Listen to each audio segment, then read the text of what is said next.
In this episode of Everyday Hope, we want to help you find a solution for when you experience disappointment. And we know you do because we all do. Not that we want to bring any emphasis to it, but we definitely want to bring emphasis to the solution. Because we've all experienced disappointment where there's been an expectation and somebody has either failed or hasn't followed through. What do we do, or how do we begin or to... if things don't happen in life that are just good. Like sometimes I feel like something good's about to happen and then it doesn't. It's like, oh. Okay.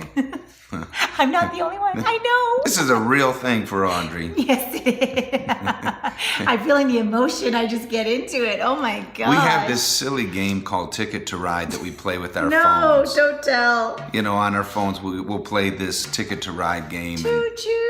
She struggles with disappointment when things aren't going her way. When people get in my way and I lose. Okay. We want to take a look at a verse. And the verse is this. It says, "The cravings of the wicked are only for evil, but righteousness is the core motivation for the lovers of God, and it keeps them content and flourishing." Wow. For all my life, for the last 15 years, I've been asking God for a strategy. What do I do when disappointment hits me so that I can hold on to it as short as possible? I know that's not good English, but I don't want to hold on to disappointment. So how do I get out of it quickly?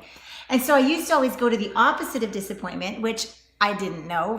Think about it. What is the opposite of disappointment? Yeah. And I came up with the word unexpected pleasures. And I said, yeah, So that's if you have the opposite. disappointment, then the opposite would be unexpected pleasure. Pleasures. And that worked for me. It's been for the last 15 years. That's what I've always thought. Oh, disappointment. I've got to think up some unexpected treasures. Well, then treasures, pleasures, whatever. But then as soon as I wanted unexpected pleasures and I sought after them and made it forced and I just wanted them, and I always thought, this is again frustrating. So actually this verse has really set me free just in the last few days, because it says those whose core motivation for the lovers of God, that's us, that's you guys, we are the lovers of God, and it keeps them content and then flourishing. And when I think of unexpected pleasures, I think of flourishing. That's when my cup runneth over. I'm getting a surprise gift from God. That's flourishing. But the first word there is content. And I think contentment comes first before the flourishing. Okay. So it was like, Bob, I was waiting for my cup to run over, but my cup wasn't even full. And I think contentment brings us to a place where our cup is full and satisfied, and then the overflow comes. So my equation changed. It's like disappointment means I am going to be content, and then I'm going to flourish. And I can do something about content. When I wanted to flourish first, it's like I wanted the icing before the cake. You know how you want your cake with the icing? I wanted the icing first. We just need to have contentment because it's being in agreement with God's promises for us. When I looked at the verse, what popped out to me was motivation. And when we experience disappointment or discouragement or even begin to enter into despair, it's like all of a sudden, all of our human effort begins to rise up. Yeah. And I'm going to take over. I'm going to take charge here. And that then becomes the motivation, which is really fear-driven. Yes. And that fear is, I don't want So to true. experience this again. I want this to stop. I want things to be different. But here in Proverbs 12:12, we read that the very core motivation that needs to be in our lives is righteousness. Yes. And that's not just being a goody two-shoe, and doing all the right things, but the lovers of God are motivated by righteousness. In other words, they see the promises of God and they attach their lives to them, which then draws them into the preferred future that God has for them. That's what I want for me, as I want His righteousness to be established in my life. Therefore, I want His righteousness to be my motivation. And righteousness simply is this, as it should be. And so righteousness really is being in, I agree with the promises of God. Disappointment comes at me. Hey, I agree with what God says about my reality and my future. Good. Another thing is finding contentment. And contentment just isn't saying, I guess that's just as Fine, good as it's going to get. I'm going to settle. Like it's almost that feeling I'm going to settle. We're just going to settle here.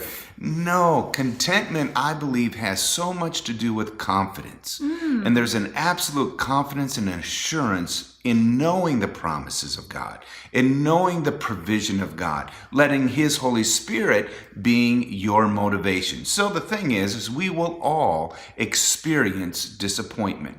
And where do we experience it oftentimes the most?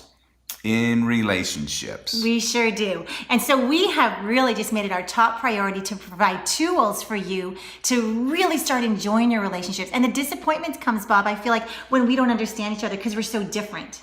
You know, you and I are quite different. If you haven't noticed, we're different. But then we get disappointed because I think you should be more like me. Like we're not going to discuss that right now. Okay. This needs to be over. Okay.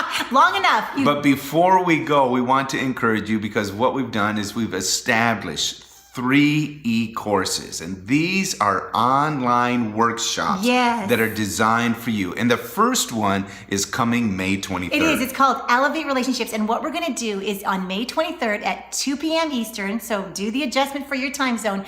You can join us online for a live class. We're going to be together. You're going to have a whole virtual class going on, and we're going to teach you your communication goals and how that affects your relationships. And you're going to be able to choose which one is yours. It's going to be so much fun. And to accompany this, we've also written a ebook. Now you can get that for free today when you sign up for the webinar. Which is today.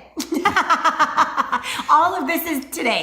Because you can do it next Tuesday on May 23rd. So it's coming up May 23rd, okay? An online workshop, okay? Elevate Relationships. With that, there is a free ebook, okay? Know my communication goals, and that's all available for you at bobandaudrey.com. You don't want to miss it. We can't wait to hang out with you. We're going to have a class together. Take about maybe 30 minutes, allow 30 minutes for us to be together. You're going to have a chance to ask your own questions. It's going to be a great time. So yeah, you can get your free book today and sign up. We look forward to seeing you. It's worth the investment. Yes. It really is. So be a lover of righteousness. Yes. Let His righteousness be your core motivation this day and watch disappointment disappear.